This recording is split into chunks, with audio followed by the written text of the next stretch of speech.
எல்லாருமே ஓதக்கூடிய ஒரு சூறாவை பற்றி தான் இன்னைக்கு நான் உங்களிடம் பகிர்ந்து கொள்கிறேன். நான் சொல்லக்கூடிய விஷயங்களை கவனித்து கொண்டு ஒரு அடியான் இந்த ஒரு சூறாவை ஓதினால் உங்களுக்கு கிடைக்கக்கூடிய 4 பலன்களை, 4 சிறப்புகளை, 4 பிரதிபலனை உங்களிடம் நான் பகிர்ந்து கொள்கிறேன்.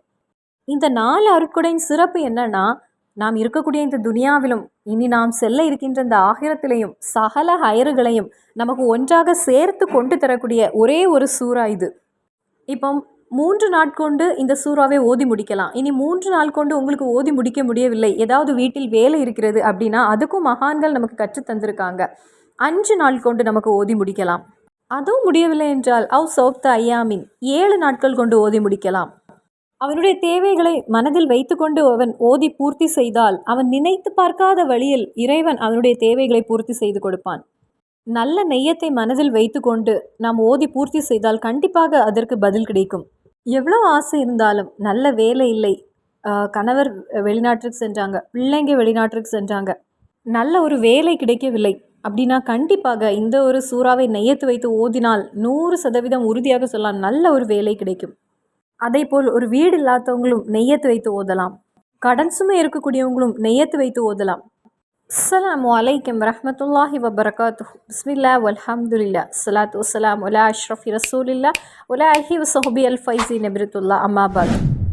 முஹம்மது நபி ஸல்லல்லாஹு அலைஹி வஸல்லம் அவர்களுக்கு அல்லாஹு தாலா வெற்றி கொடுத்தான் அப்படின்னு திருமறை குரானே கூறுகிறது. அதே போல நமக்கும் வெற்றி கிடைக்க, நமது காரியங்களிலெல்லாம் நமக்கு வெற்றி கிடைக்க காரணமாகக்கூடிய ஒரு சக்தி வாய்ந்த சூறா இது. நமக்கு ஒவ்வொருவருக்குமே தெரியும், பல ஆசைகளை கொண்டவர்கள் தான் ஒவ்வொருவரும். நமது கல்பில் ஆசைகள் இல்லாமல் யாரும் இருக்க மாட்டாங்க. எல்லாருக்குமே பல பல ஆசைகள் இருக்கும். ஒவ்வொருவருக்கும் வெவ்வேறு விதமான ஆசைகள் இருக்கும். இந்த ஆசைகள் எல்லாம் பல நேரங்களில் நடந்து கிடைக்காமலும் போய்விடுகிறது. பல நேரங்களில் நமது எல்லா ஆசைகளும் நடந்து கிடைப்பது கிடையாது. அதே நேரத்தில் பல சிரமங்கள், பல கஷ்டங்களும் வந்து நிற்கிறது. அதையெல்லாம் கடந்து செல்லவும் நமக்கு முடியாமலும் போய்விடுகிறது. அப்போது நான் சொல்லக்கூடிய இந்த ஒரு முறையில் நீங்கள் ஓதும்போது உங்களுடைய ஆசைகள் பூர்த்தியாகவும் வர இருக்கின்ற ஆபத்துகள் உங்களை விட்டு விலகவும் காரணமாகிறது. இதனுடைய அருட்கொடைகள் சிறப்பு எந்த வகையில் ஓதணும்னு நான் உங்களிடம் பகிர்ந்து கொள்கிறேன். அந்த வகையில் செய்வதற்கு இறைவன் தௌஃபீக் புரிவானாக. முதலில் அழகான ஒரு ஒலு செய்திருக்க வேண்டும். ஒலு செய்யாமல் குரானை நீங்கள் தொட வேண்டாம். ஒலுவோடு நாம் செய்யும் போது நமக்கு இரட்டிப்பான கூலி கிடைக்கிறது. ஒலு செய்துவிட்டு கிபிலாவை முன்னோக்கி அமர்ந்து கொள்ளுங்கள். இனி ஓதும் போது அஹூது பில்லாஹி மினஷ் ஷைத்தானிர் ரஜீம் பிஸ்மில்லாஹிர் ரஹ்மானிர் ரஹீம் என்று ஆரம்பித்துக் கொள்ளுங்கள். ஏன் அஹூது பில்லாஹி மினஷ் ஷைத்தானிர் ரஜீம் ஓதியிருக்க வேண்டும் நான் சொல்றேன்னா, நம்ம என்ன நல்ல அமல் செய்ய தயாரானாலும் இப்லீஸ் நம்மை விடமாட்டான். குரான் ஓத நாம் தயாராகும் போது நம்மை தூங்க வைப்பான். அவன் நம்மை தடவி தடவி தூங்குவதற்கு முயற்சிகள் எடுப்பான். அதனாலேயே முதலில் அவனை வாழ்க்கையிலிருந்து விரட்டி விடுங்கள். இனி ஓதிக்கொண்டிருக்கக்கூடிய நேரத்துல உங்களிடத்துல யாராவது ஏதாவது வந்து கேட்டாங்கன்னா, உங்களுடைய கையில் குரான் இருக்கிறது, அந்த குரானை திறந்து வைத்துவிட்டே நீங்க யாரிடத்திலும் பேசக்கூடாது. அப்ப நீங்க ஓதுவதற்கு எந்த ஒரு பதிலும் கிடைக்காமலே போய்விடும். நீங்க அவங்கள்ட்ட பேசிட்டு மறுபடியும் நீங்க ஓதும் போது நாம் ஓதி எந்த ஒரு பிரயோஜனமும் இல்லை. அந்த நேரத்தில் நாம் அந்த குரானுக்கு என்ன ஒரு மதிப்பு கொடுக்கிறோம்? அப்ப நாம் அதற்கு என்ன செய்ய வேண்டும் என்றால், திருமறை குரான் ஓதி கொண்டிருக்கும் போது இந்த துனியாவுடைய ஏதாவது ஒரு காரியமாக யாராவது வந்து உங்களிடத்தில் ஏதாவது கேட்கும்போது குரானை சிறிது மூடிக்கொள்ளுங்கள். அதன் பின்பு சதக்கல்லாஹுல் அலீம் என்று கூறிக்கொள்ளுங்கள். அதன் பின்பு அவர்களிடத்தில் நீங்கள் பேசிக்கொள்ளுங்கள். அவர்கள் சென்ற பிறகு அஹூது பில்லாஹி மினஷ் ஷைத்தானிர் ரஜீம் பிஸ்மில்லாஹிர் ரஹ்மானிர் ரஹீம் என்று கூறி நீங்கள் எங்கே ஓதி விட்டீங்களோ அதிலிருந்து நீங்கள் ஆரம்பித்துக் கொள்ளுங்கள். நம்ம இந்த குரான் ஓதுவதிலிருந்து தடுக்க செய்வது எல்லாமே ஷைத்தானுடைய ஒரு வேலையாகும். உடனே நம்மிடத்தில் பேச வந்தவங்க ஷைத்தான் அப்படி என்று நான் சொல்லலை, நீங்களும் அப்படி நினைக்காதீங்க. நம்மை ஓதாமல் தடுப்பதற்கு என்னெல்லாம் செய்ய வேண்டுமோ அந்த முயற்சிகளில் ஈடுபடுவான் ஷைத்தான். அதனால அவனை முதலில் நாம் விரட்ட வேண்டும். இனி இந்த சூறா ஓதுவதற்கு சில எண்ணிக்கை இருக்கிறது, எத்தனை நாள் இருக்கிறது என்று நான் உங்களிடம் பகிர்ந்து கொள்கிறேன். எந்த ஒரு அடியானுக்காவது 21 தடவை ஓத முடிந்தால், 21 தடவை ஒரே நாளில் ஓத வேண்டும்னு கிடையாது, 21 தடவை ஓத வேண்டும். 3 நாட்கள் கொண்டு ஓதலாம். இனி 3 நாள் முடியவில்லை, எனக்கு வீட்டில் வேலை இருக்கிறது அப்படின்னா ஹவ் ஹம்சத் ஐயாமின் 5 நாட்களாக ஓதி முடிக்கலாம். இனி 5 நாட்கள் முடியலைன்னா ஹவ் சபத் ஐயாமின் 7 நாட்கள் கொண்டு ஓதி முடிக்கலாம். 21 தடவை 7 நாட்களுக்குள் ஓதி முடித்தால் அவனுடைய தேவைகளை மனதில் வைத்து அவன் ஓதினால் அவனுடைய தேவைகளை ரப்பு நினைத்து பார்க்காத வகையில் இறைவன் பூர்த்தி செய்து கொடுப்பான். எளிதான ஒரு விஷயம்தான். நமது தொழுகை முடித்துவிட்டு, ஏன்னா ஒலுவோடு தான் இருக்கிறோம், கிபிலாவை முன்னோக்கி தான் அமர்ந்திருக்கிறோம். நல்ல ஒரு நெய்யத்து நமது கல்வில இருக்கும். நமது ஆசைகள் எல்லாம் கேட்கக்கூடிய நல்ல ஒரு நேரமாகும் அது. அந்த நேரத்தில் அந்த அமர்வில் இருந்து 1, 2 தடவ அல்லது ஒரு 3 தடவ, அந்த ஒரு முறையில் 21 தடவ ரொம்ப எளிதான முறையில் நமக்கு ஓதி பூர்த்தி செய்து விடலாம். அப்படி அவன் பூர்த்தி செய்தால் அவனுடைய ஹாஜத், அவனுடைய முழு ஹாஜத்தையும் அல்லாஹு தஆலா பூர்த்தி செய்து கொடுப்பான். ஒவ்வொருவருடைய மனதிலும் பல ஆசைகள் இருக்கும். 1வது ஆசை எல்லாருக்குமே இருக்கக்கூடியது தான், நல்ல ஒரு வேலை வேண்டும் என்பது. என்னிடத்திலேயே கமெண்ட் வழியாக அனுப்பியிருக்காங்க, சகோதரி என்னுடைய வேலை போனது துஆ செய்யுங்கள் என்று, அல்லது ஹையரான ஒரு வேலை கிடைக்க துஆ செய்யுங்கள் என்று. அதே போலவே கணவர் வெளிநாடு சென்றிருக்காங்க, பிள்ளைங்க வெளிநாடு சென்றிருக்காங்க, நல்ல ஒரு வேலை கிடைக்க துஆ செய்யுங்க சகோதரி என்று, அல்லது இருக்கக்கூடிய வேலையில் பரக்கத்து கிடைக்க துஆ செய்யுங்கள் என்று, அல்லது நல்ல ஒரு வருமானத்திற்காக துஆ செய்யுங்கள். இப்படி பலரும் பல கவலைகளை சொல்லியிருக்காங்க. அந்த முறையில் வேலை சம்பந்தமாக எல்லாருக்குமே உள்ள ஒரு பயங்கரமான ஒரு ஆசை தான், நல்ல வேலை கிடைக்க வேண்டும் என்று.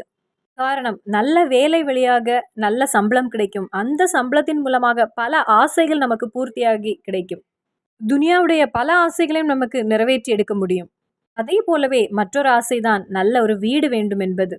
வீடு இருக்கக்கூடியவங்களுக்கு இன்னும் பல கவலைகள் வீட்டுடைய விஷயத்தை பற்றி. கமெண்ட் வழியாகவே அனுப்பியிருக்காங்க, சகோதரி சொந்தமாக ஒரு வீடு இல்லை, துஆ செய்யுங்கள் என்று. இப்போ கேட்டுக்கொண்டிருக்கக்கூடிய உங்களுக்கும் தோணும், நானும் வாடகை வீட்டில் தான் இருக்கிறேன் அப்படின்னு.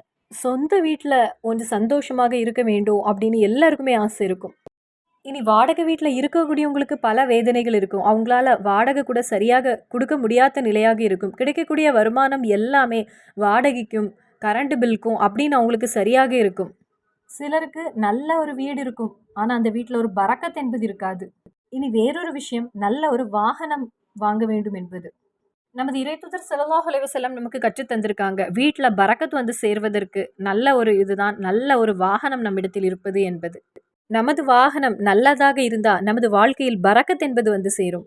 அதை நமக்கு ஆடம்பரம்னு சொல்ல முடியாது, அது நமக்கு தேவையான ஒன்றாகும். அதே போலவே நல்ல பிள்ளைகள் நமக்கு கிடைப்பது என்பது. நிறைய பேர் கமெண்ட் வழியாக அனுப்பியிருக்காங்க, கல்யாணம் முடிந்து 7 வருடம் ஆகிவிட்டது, 10 வருடம் ஆகிவிட்டது, இன்னும் ஒரு குழந்தை இல்லை அப்படின்னு. அதெல்லாம் நமது ஒரு ஆசையாகும், நமக்கு ஏக்கத்தோடி காத்திருக்கக்கூடிய ஒரு ஆசையாகும். அதே போலவே கல்யாண வயதை அடைந்தும் பல வருடங்களாகி ஒரு வரன் தேடி சரியாகாமல் காத்து கொண்டிருக்கக்கூடியவங்க நிறைய பேர் உண்டு. அப்போ அந்த முறையில் நல்ல சாலிகான நல்ல ஒரு வரன் கிடைப்பது என்பதே இறைவனிடத்திலிருந்து கிடைக்கக்கூடிய ஒரு அருட்கொடை ஆகும் அது. அந்த வகையில் என்ன தீராத அளவிற்கு நமக்கு ஆசைகள் உண்டு. நான் சில விஷயங்களை உங்களிடம் பகிர்ந்திருக்கிறேன். இப்போ என்னுடைய மனதில் என்ன ஆசை இருக்கோ அதான் இருக்கு, அது உங்களுடைய மனதில் இருப்பது. உங்களுடைய மனதில் இருக்கக்கூடிய ஆசை இல்லை வேறொருவருக்கு இருப்பது. அப்படி விதவிதமான ஆசைகள் தான் ஒவ்வொருவருக்குமே இருப்பது. இதெல்லாம் ஒன்று நடந்து கிடைப்பதற்கு பல நேரங்களில் இந்த ஆசைகள் எல்லாம் பாதி வழியிலேயே நடக்காமல் நாம் அதை அப்படியே விட்டு விடுகின்றோம்.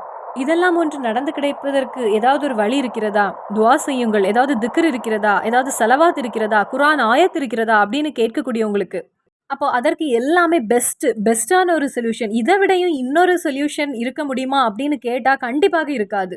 100% நான் உறுதியாக சொல்கிறேன், அந்த பரிகாரமாக நமக்கு இருக்கக்கூடியது புனித குர்ஆனில் உள்ள 48வது சூரா ஆன சூரத்துல் ஃபத்ஹ். அந்த சூறாவை நான் சொன்ன விதத்தில் நீங்கள் ஓதி வரும்போது கண்டிப்பாக 100% உறுதியாக சொல்கிறேன், உங்களுடைய ஆசைகள் நிறைவேறி கிடைக்கும். எவ்வளவு ஆசை இருந்தாலும் அது எல்லாமே நம்ம ஆசைப்படக்கூடிய பல விஷயங்களையும் பூர்த்தி செய்து எடுத்து விடலாம். ஒரு உம்மா பாப்பாவுடைய மனதில் ஆசை இருக்கும், என்னுடைய மகனுக்கு நல்ல ஹயரான சாலிகான ஒரு துணை கிடைக்க வேண்டும் அப்படின்னு.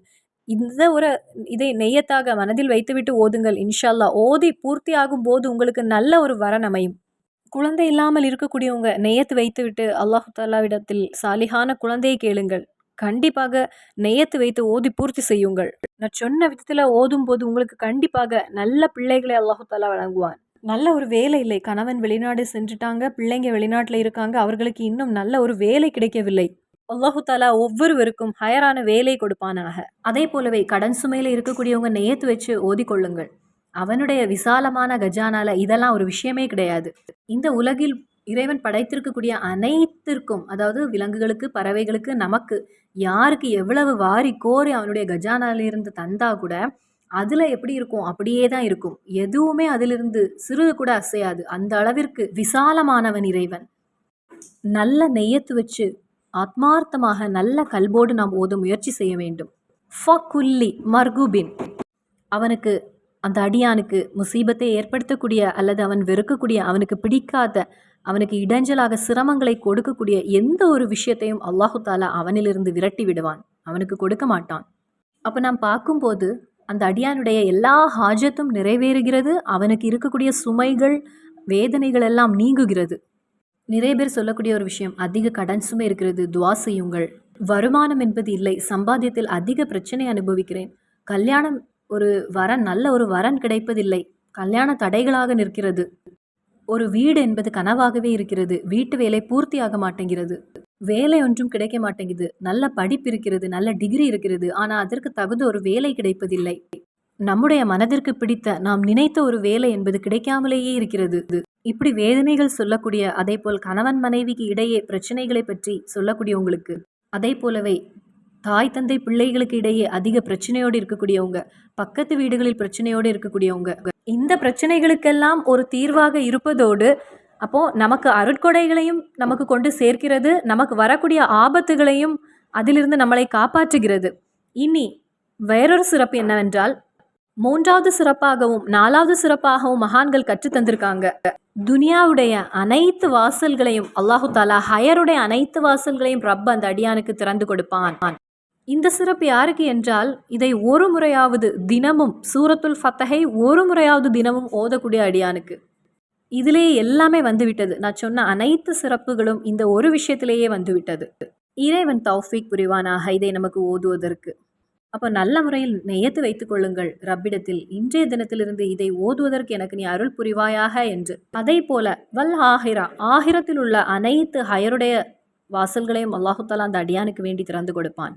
துனியாவுடைய ஹயர் அப்படின்னு பார்க்கும்போது நமக்கு நல்ல வீடு கிடைப்பது, நல்ல வாகனம், நல்ல சாலிகான பிள்ளைகள், நல்ல ஒரு கல்யாண வாழ்க்கை, அதே போல் நமக்கு வர இருக்கக்கூடிய அந்த முசீபத்தெல்லாம் விலகி செல்வது, நமக்கு கடன் என்பது அடைந்து கிடைப்பது, கடன் வராமல் நம்ம இறைவன் பாதுகாப்பான், நமக்கு சிரமங்கள் எல்லாம் வராமல், இடைஞ்சல்கள் வராமல், நமக்கு ஆபத்து விபத்தெல்லாம் வராமல், அப்படி தொடங்கி துனியாவில் உள்ள அனைத்து ஹயருடைய வாசல்களும் நமக்கு திறந்து கிடைக்கும்.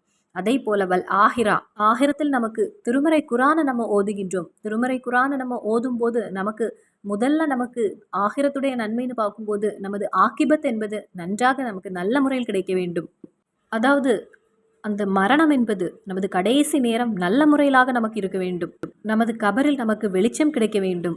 அப்படி நமது கபரில் வெற்றி பெற்றாலே நாம் செல்ல இருக்கக்கூடிய அனைத்து அதன் பின்புள்ள இடங்களிலெல்லாம் நாம் வெற்றி பெற்று விடுவோம் அப்படின்னு நமது இறை தூதர் ஸல்லல்லாஹு அலைஹி வஸல்லம் நமக்கு கற்றுத் தந்திருக்காங்க.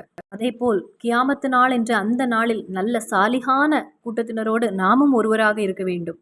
இதெல்லாம் நமது தேவையாகும், நமது தவிர்க்க முடியாத, நமக்கு கண்டிப்பாக நமக்கு நிறைவேற வேண்டிய காரியங்களாகும். அதே போல் நாளை மஹ்ஷரில் நல்ல கூட்டத்தினரோடு ஒன்றாக நம்மளை எழுப்ப வேண்டும். அதே போல் நமது நன்மையின் தீமையின் எடையை பார்க்கும்போது நமது நன்மை என்பது அதிகரித்து இருக்க வேண்டும். அதே போல் சிராத்துல் பாலத்தை மின்னல் வேகத்தில் நமக்கு கடக்க அல்லாஹு தாலா தௌஃபீக் புரிய வேண்டும். அதே போல இறை தூதர் ஸல்லல்லாஹு அலைஹி வஸல்லம் அவர்களிடத்தில் சேர்ந்து நாம் அவர்களுடைய முகத்தை பார்த்து கொண்டே நாம் சொர்க்கம் இருக்க வேண்டும். அதே போல எல்லாவற்றிற்கும் மேலாக நாளை இறைவனை பார்ப்பதற்குள்ள பாக்கியம் நமக்கு கிடைக்க வேண்டும். இது எல்லாமே ஆகிரத்துடைய ஒரு ஆசையாகும். ஆகிரத்தில் நமக்கு நிறைவேறி கிடைக்க வேண்டிய விஷயங்களாகும். அப்போது இதெல்லாம் நமக்கு கிடைப்பதற்கு சூரத்துல் ஃபத்தஹ ஓதிக்கொள்ளுங்கள் அப்படின்னு மகான்கள் நமக்கு கற்றுத்தந்திருக்காங்க. நான் இங்கே சொன்ன இந்த விஷயங்கள் என்னுடைய சவுண்டை கேட்டுக்கொண்டிருக்கக்கூடிய ஒவ்வொரு சகோதர சகோதரிகளுக்கும் கண்டிப்பாக பயன்பட்டிருக்கும் அப்படின்னு நான் நம்புகிறேன். ஏன்னா நான் இங்கே சொன்னது திருமறை குரானே ஆகும். அதே போலவே மகான்கள் நமக்கு கற்றுத்தந்ததாகும். நிறைய அனுபவங்கள் உண்டு. எனக்கே வெற்றி கொண்டு சேர்த்த நிறைய அனுபவங்கள் உண்டு. அதே போல் உங்களுடைய கல்வியில் இருக்கக்கூடிய ஒவ்வொரு தேவைகளையும் வஹாபான ரப்பு, எஜமானான ரப்பு பூர்த்தி செய்து தருவானாக. மறுபடியும் சந்திப்போம் வேறொரு வீடியோவில். அஸ்ஸலாமு அலைக்கும்.